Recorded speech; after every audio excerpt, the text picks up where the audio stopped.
L'invité du jour, animé par Aurélie Véron.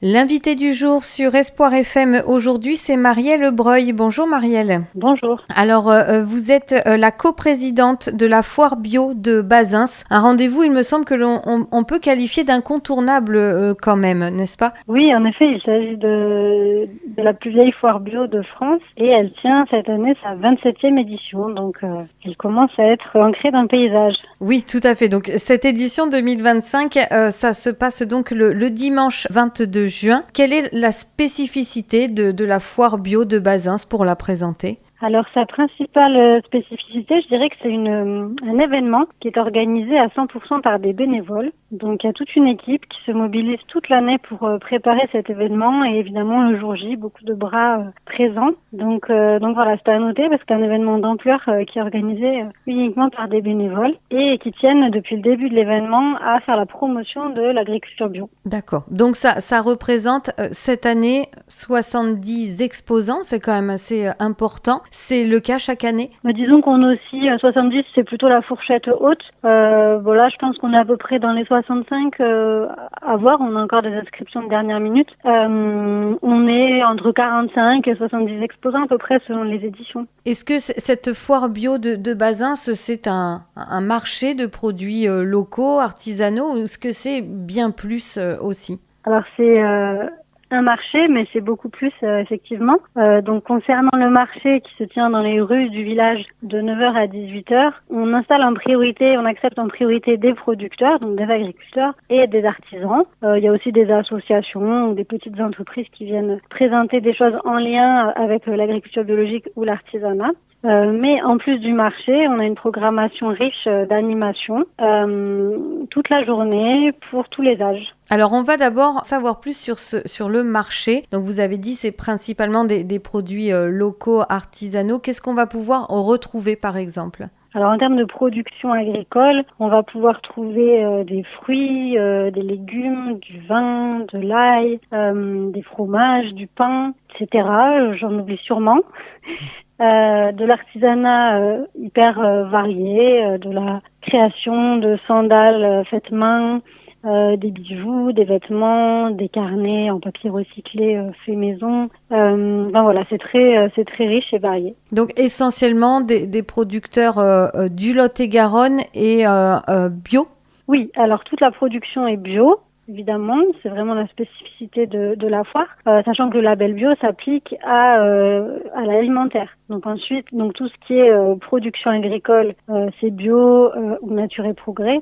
Ensuite, on accepte des artisans, on met aussi en avant l'artisanat, principalement local, mais il peut y avoir des départements limitrophes qui sont présents aussi, ou même un peu plus loin quand il y a des spécificités. Donc l'artisanat n'a pas de labellisation bio en tant que telle, mais au sein de l'équipe d'organisation, on a une charte qu'on s'est construite et on veille à ce que l'approvisionnement en produits soit biologique, soit en tout équitable, ou selon des critères respectueux de l'environnement, respectueux des humains, des animaux. Voilà, donc on veille vraiment à l'activité, à la provenance des matériaux, pour tout ce qui n'a pas la labellisation alimentaire bio. D'accord. Donc, est-ce que on va pouvoir faire un petit peu ces courses, en profiter pour découvrir ces produits? Est-ce que justement on va pouvoir aussi les déguster?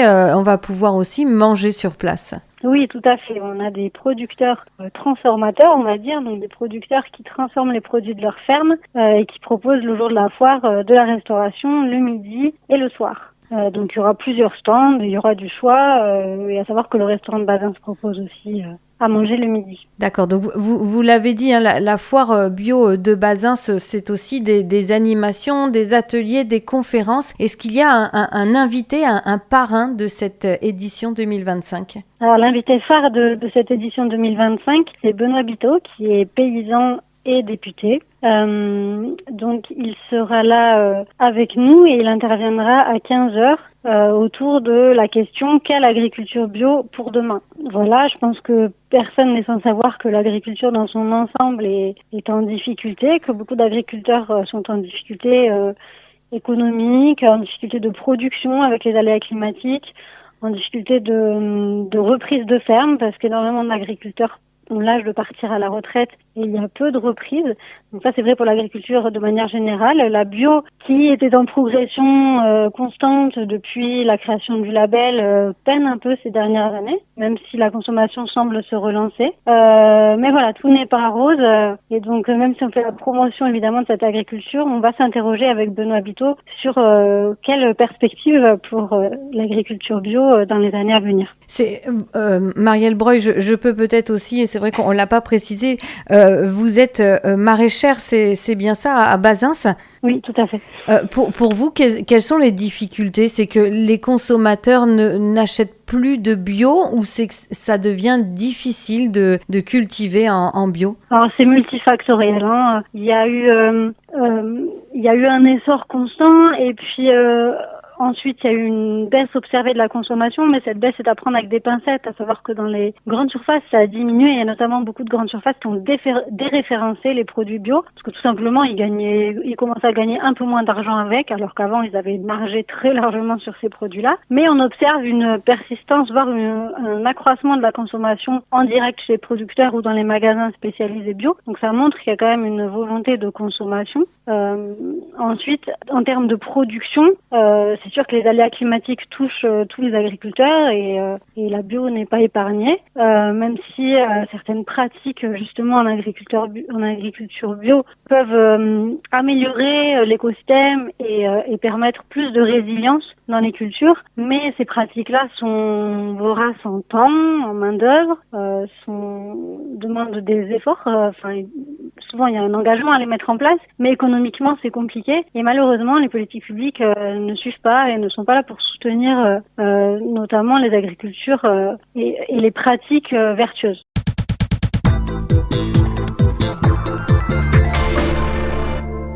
Donc ce rendez-vous de la foire bio, c'est aussi l'occasion d'aborder le sujet. Oui, tout à fait. C'est l'occasion de manière générale de présenter ce qui se fait aux consommateurs. Ils peuvent venir discuter avec les producteurs sur les stands et donc s'informer et être sensibilisés sur leurs pratiques, sur leurs difficultés, sur les produits, goûter, se rendre compte aussi de la valeur gustative de ces produits-là et puis de s'interroger. Chaque année, on s'interroge sur une thématique un peu différente, mais on essaie d'aborder les enjeux. C'est vrai que là, suite aux manifestations des agriculteurs l'année dernière, on avait à cœur vraiment de s'interroger sur où est-ce qu'on en est, où est-ce qu'on va. L'année dernière, on avait pas mal parlé de consommation avec nos intervenants. Là, cette année, avec Benoît Biteau, qui a été député européen avant d'être député de Charente-Maritime depuis l'année dernière, on parlera certainement pas mal de politique publique et du rôle notamment de la politique agricole commune qui est très importante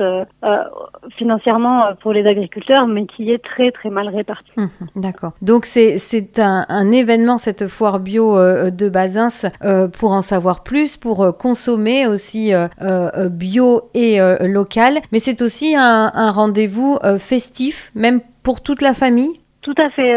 C'est un rendez-vous festif et on insiste vraiment depuis l'année dernière sur les animations pour les enfants, pour que les familles puissent venir facilement avec des jeunes enfants, enfin des enfants de tout âge. Et donc oui, il y en a. La nouveauté cette année, c'est une animation qui s'appelle le manège à pédales, comme son nom l'indique, un manège qui tourne avec des pédales. Donc on aura la surprise le jour J de comment fonctionne cette animation, sachant qu'il y aura en plus de ce manège, l'animateur fait de la musique, des chansons, raconte des histoires. Donc c'est la nouvelle animation phare de cette année. Ensuite, on retrouve des animations qui ont lieu tous les ans, à savoir Yamina et Bénédicte qui racontent des histoires toute la journée aux enfants, des jeux géants, des démonstrations de chiens de troupeau, de tonte de moutons, des artisans qui font aussi des démonstrations sur leur stand, de forge, de tourneurs sur bois, qu'on peut soit regarder, soit participer chez certains artisans.